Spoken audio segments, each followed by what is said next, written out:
Welcome, welcome, welcome. This is a Public Works podcast. My name is Joseph Blackman, and today I got a real treat for you.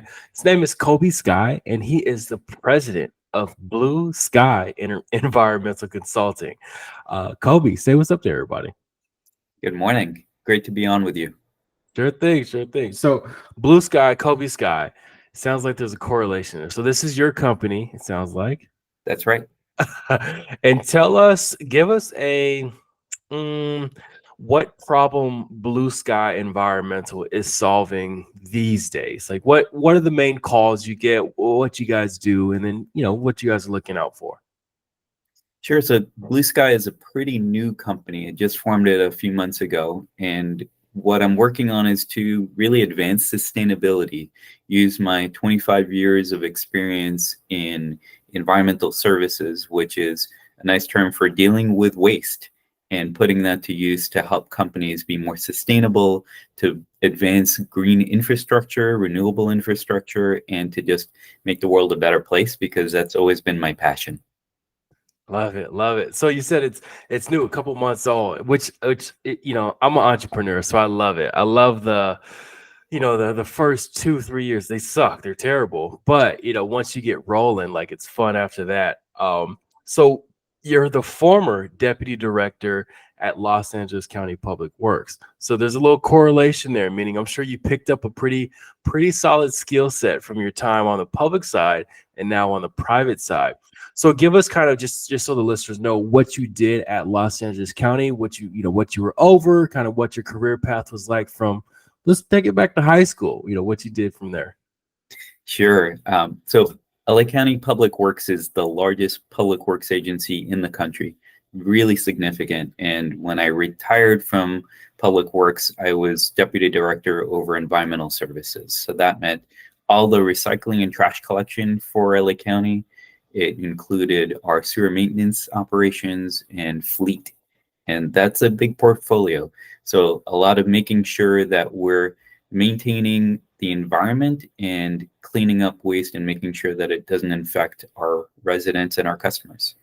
And it's something that I was always passionate about. So you talk about going back to high school. I'll start even before that. As early as I can remember, I always wanted to do something to help the environment and protect the environment. And I decided to be an engineer because I saw scientists were the ones that were researching, but engineers were the ones that were getting things done to really implement solutions. And that really attracted me.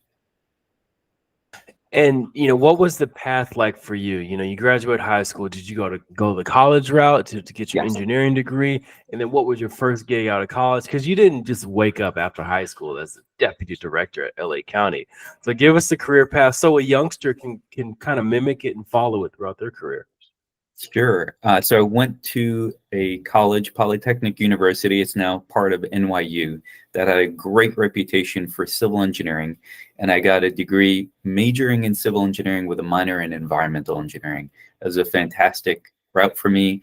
And I was hired right out of college to work at Los Angeles County Public Works and just moved up in my career there. So every couple of years, Public Works was really good to me in supporting going back to get my master's degree and giving me a lot of career development. And I learned there and grew there and got an amazing experience. So I really enjoyed my career there. Sure, sure. And I see you got the gray in the beard, but you don't look over 40 years old. So how did you how did you accomplish so much in such a small amount of time, I guess? I think it was something that because I was passionate about public service, I think that served me really well. Because whether you're working for a private company or for a public agency, public works is about public service first and foremost. And having that passion to help people and protect the environment just meant that everything I did, I put my whole soul into. And if you take that approach, then wherever you work, you'll have opportunities to showcase your skills and to develop them and hone them. And I took every opportunity that I could get to continue to advance and do more to help the public. And I think that's how my career was definitely an amazing career at Public Works. Yeah, yeah. And now looking back kind of on your career, which is pretty cool. You get to look back and man, I did 25 years, and you know, what would you say is the reason why public works doesn't get the same kind of love and affection and as attention as most other public servants? Like you said, it's a service type job or type career, but it doesn't come back the other way. So what are your thoughts on that? A lot of public works and even other utilities, they mostly get attention when something goes wrong. And the better the agency, the less you know it exists. Unless they're spending a lot of time trying to publicize what they're doing, or their employees are in the news a lot. And thankfully, public works is very rarely in the news in any negative way, because we're, keeping the roads well maintained. We're keeping sewer in the pipe. We're picking up the trash every day. We're doing all the things that need to get done. And that means people don't notice us. That's definitely a good thing. But something that people don't recognize is we thrive on getting feedback from our customers. We really want to hear from our residents and our businesses to know what you appreciate and what isn't going well so that we can do better. And that's something that I would certainly want more people to be aware of. Yeah, yeah, I like that. So what's the transition been like going from the public side? Did you take like a retirement break? Did you take like a 2-year travel around the world, find yourself again and then get into the private side? And what's that transition been like so far? I thought I was going to take a break, but it ended up being about a month and a half before I was looking to to do something more. And I had a lot of folks that I worked with over the years that said, "Hey, what are you up to?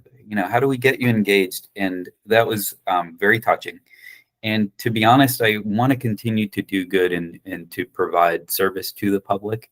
And what I would say about this leap, because it is a big leap to make a start as a new business owner, it's not for everybody, but I've been enjoying it tremendously.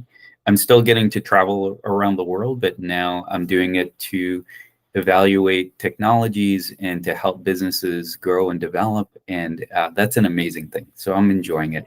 Yeah. That's cool. That's cool. So You know, world travels, that stands out to me. So where have all you been? And then I guess what problems are you solving internationally that some people in the States might not even know about? So I'm about to travel to Europe a couple of times actually, and something that I noticed throughout my career actually is Europe has a lot of advanced technology that hasn't been as readily implemented in the US. And particularly California has a lot of very progressive goals for sustainability, reducing our carbon emissions, getting waste out of landfills, promoting renewable energy. And Europe has had some amazing policies that have advanced a lot of technologies that could really help us to obtain, to reach those goals. And so I'm visiting some projects in Europe that I think could be brought back to the US and be successful. That's cool. That's cool. What would you say would be the one skill set somebody should pick up to be successful at what you're embarking on now? What would that one skill set be? I would say communication. And going back to what I mentioned about public service, everywhere you're working, whether for a private company or a public agency, you need to be able to engage with your customers, whether that's a business or a resident, and explain to them why you're doing what you're doing. And if you have the skills to communicate that effectively, you're going to be much more effective. And if you proactively communicate, if you reach out to residents and say, "Hey, we're thinking about undertaking this project, and this is what it's going to do. This is why we're doing it," and listen for that feedback to let them know, "Hey, this is what our concerns are. Could you incorporate this aspect into the project? Could you set the timing so that it's impacting us less in this way?" You get a much better project. You get buy-in from the customers that you serve. And that communication has helped me throughout my career so much. And certainly it's continuing to help me in my new role in the private sector as a consultant. Sure, sure. Communication. So I need you to think back a little bit, and the reason why I asked this question is so others in the industry don't feel alone because we all bump our heads against certain things. We all have these instances that we wish we could forget about, or we could go back and do a mulligan, get a redo. But I want you to tell us a story of when something went wrong under your watch, what you did to fix it, and then what lessons you learned from that instance to apply to your future career. Well, with public infrastructure, there's always something that's going wrong or new regulations, new rules that you have to comply with that come in from out of left field, and you have to deal with those. And again, that communication has always been very helpful. One particular example that I'll talk about in more detail, there was a recent ruling that significantly increased the costs for our household hazardous waste program. This was already the largest program that I had to fund, and it's a program that hopefully most people are aware of. If you've got paint, used oil, chemicals, anything that's under your sink or in your garage that hopefully people know does not go in your trash, should not go in your recycling bin. It's hazardous stuff. It should be sent to a community cleanup, a household hazardous waste event, or a facility so that it doesn't end up impacting our groundwater or potentially harming people that manage our waste and our recycling. And that program was, it's very expensive because HHW has to be treated very carefully and disposed in a much more costly manner. And so that program, the costs were going to be substantially higher due to this ruling that required us to reevaluate the entire program, to look for efficiencies, to combine events that we were hosting, and to communicate with all of the cities, because every city in LA County, there are 88 incorporated cities, as well as 1 million residents that live in the unincorporated communities. They rely on this program to manage this material. And so it helped us to better communicate with all of our customers, to create a more efficient schedule. And then the other positive that came out is that we're looking to advance legislation called extended producer responsibility, essentially getting the manufacturers of the products that are hazardous to help to manage the costs at the end of life and to have them take that back. Sure. We already have a few really good examples for that. One is the paint care program. People may be familiar with it. It's a lot of the places where you buy paint will also take your old paint back and recycle it. And 99% of the paint out there, the cans are easily recyclable and the paint can be recycled as well. And so that's been a huge success for the state of California. And there's been other states that have adopted that program as well. We wanted to expand that to other types of household hazardous waste. And so we're hoping that this year we'll get legislation through that will make that program much more sustainable in the long term. Sure, sure. What's one of those things you look back and you go, man, I'm glad I don't have to deal with that anymore? One of those things that, as a youngster, you're like, yeah, I want to get into public works and engineering. And you finally get into your position, you're like, oh, I didn't know this is what it was going to be like. And now you're kind of glad to be done with it. And just to kind of not warn, but just to kind of let others know, like, hey, here's what you're getting into.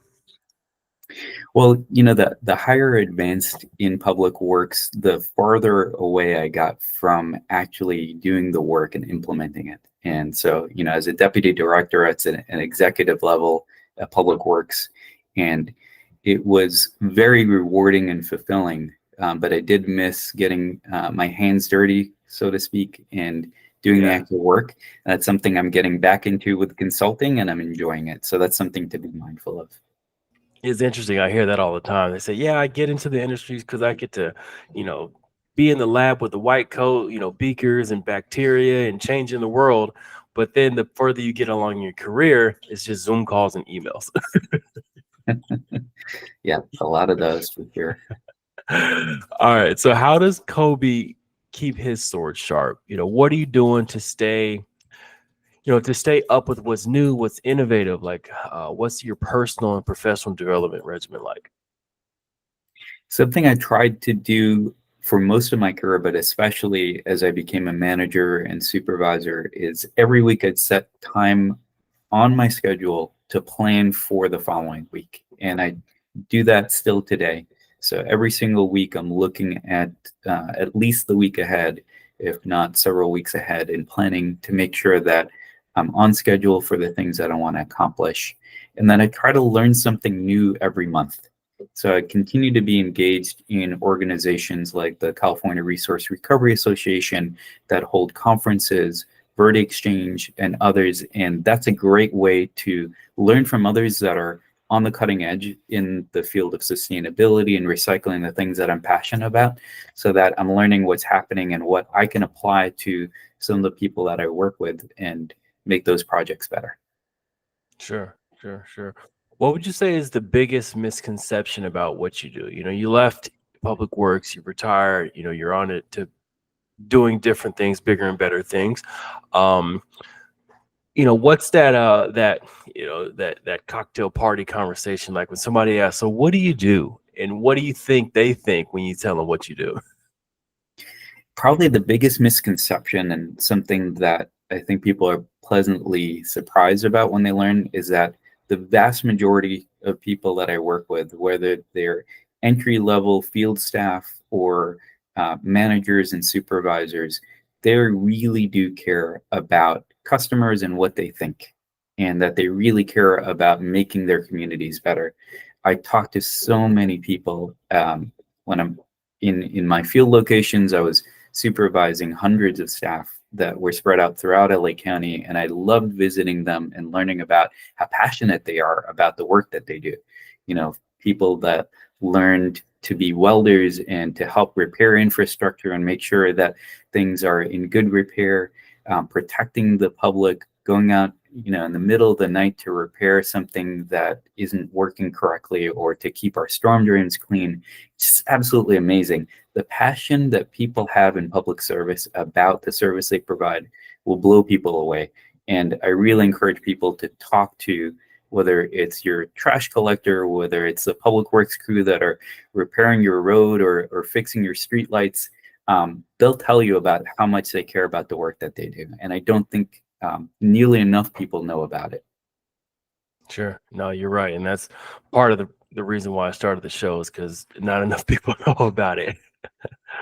All right. Let's say you're commissioned to put up a billboard, and this billboard is in the most trafficked area of LA County. What ask of your community members, or even since you know you're working with cities now, what ask of municipalities would you want to put on this billboard? I'd probably put something along the lines of, let's go beyond the 3 R's. And I would highlight repair, to bring things back to life; refuse, meaning don't take things that you don't need, whether it's plastic straws or excess packaging; and reimagine, rethink how you're getting things that you need and what material things you really need in your life. So repair, refuse, and reimagine. I like the refuse thing because you'll go out to a restaurant, they'll give you like your to-go box, and it's like, what is all this stuff in here? I don't even need all this. Can I select Yeah, what I don't need? definitely. Good Uh, stuff. Good stuff. I can All right. I can tell you, I have a visceral reaction when, someone's bringing over a styrofoam clamshell in a plastic bag to put the clamshell in. I was like, I'm just gonna finish the plate. I'm good. I don't need any of that Yeah. thing. Sure thing. Sure thing. All right. Let's say I'm coming to town, and I text you ahead of time, and I say, Coby, where can I go to get the best burger in LA County, or in your part of LA County? Where are you gonna send me? So it's a funny question because I'm a vegetarian, but I would say, I'll have a conversation with you because Los Angeles County is so incredibly diverse. They have every kind of food you can imagine. So I'd ask you particularly what kind of food you like, even if it's burgers. Do you like veggie burgers? Do you like spicy burgers? Do you like what kind of French fries? And it's incredible. I would also encourage you to branch out beyond burgers because we have incredible Asian food. We have amazing food from every part of the world. So many places in LA County have the largest concentration of people from other countries that are outside of that particular country, whether it's Vietnam or Korea or other things like that. and they Yeah. bring that culture and that food with them, and they're incredibly proud of it. And so I don't know where to start in terms of the best food in LA County, That's but fair. I just say it's a culinary journey, and it's well worth exploring different parts of LA County for some of the best food anywhere. Yeah, I can definitely agree. I was just out there yesterday, and you drive around and you see all the different cultures and little pockets of like, oh, okay, these people are here, and they got their own little, restaurants and grocery stores and stuff, and it's pretty cool. Yeah, yeah. Well, Kobe, I always like to leave a space on the show for you to thank mentors you had along your journey, and then also I want you to give a word of inspiration and motivation to. Let's do the public works side, the deputy directors, like all those counterparts you had around the country that they're in the trenches, they're fighting the same battles that you fought for years. What would you say to motivate them and to inspire them? I have to say I've been really blessed to have amazing managers and leaders throughout my career, and I learned from every one of them. From my earliest division head, which is Mike Mahajer. People might know him from the waste industry. He taught me to look at the details and to be really focused on the specifics. Fred Rubin, who taught me to not be afraid to push for something that's really important, even if it takes some time to bring people along the way. Shari Shari, she's about to retire from Public Works at a deputy director level, and she taught me to never settle for less than what people expect. And then Pat Pirano, he's also retired deputy director from Public Works, and there's something he said that has always stuck with me, and it's absolutely the best advice I can give for anybody in public service. And that the number one job for a manager or supervisor in public works or any public service is to make sure that the people working for you have the things they need to be successful. If you keep that in mind, you're going to be incredibly successful. I like it. I like it. And then to those who are out there fighting right now, what do you say to give them a little pep talk? I would say, remember why you got into public service, and that has always been a great source of inspiration for me. I love it. Love it. Well, Kobe, how can people find more about Blue Skye Environmental Consulting, and how can they get in touch with you? And then also, kind of, what's that that avatar, that customer persona that you're looking for? If somebody's out there, they're in conversations and they hear a certain thing, they go, "Hey, you got to talk to Kobe." What would that be? So anything related to sustainability, I'll give two websites that I think have been part of my culture for a long time. So my personal website now is cobysky.com. That's how you get in touch with Blue Skye Environmental Consulting. And then in Public Works, a really fantastic resource that I helped to expand is cleanla.com. They just recently updated that portal, and it's a fantastic resource for anything related to recycling, waste, sustainability. I like it. Like it. All right, Kobe. Well, thank you for hopping on the podcast. Thank you for sharing your wealth of information and knowledge with us. To all the listeners out there, make sure you share this with somebody who you think needs to hear it. Kobe, any final words before we get out of here? Just wanted to say what a pleasure it was to talk to you about Public Works. You can tell I'm really passionate about public service and about protecting the environment. And my career has just been an amazing blessing to be able to do that. So thanks for letting me share it with you. You're welcome. You're welcome. Thank you for that. All right. Well, this has been another episode of the Public Works Podcast, and thank you everybody for tuning in.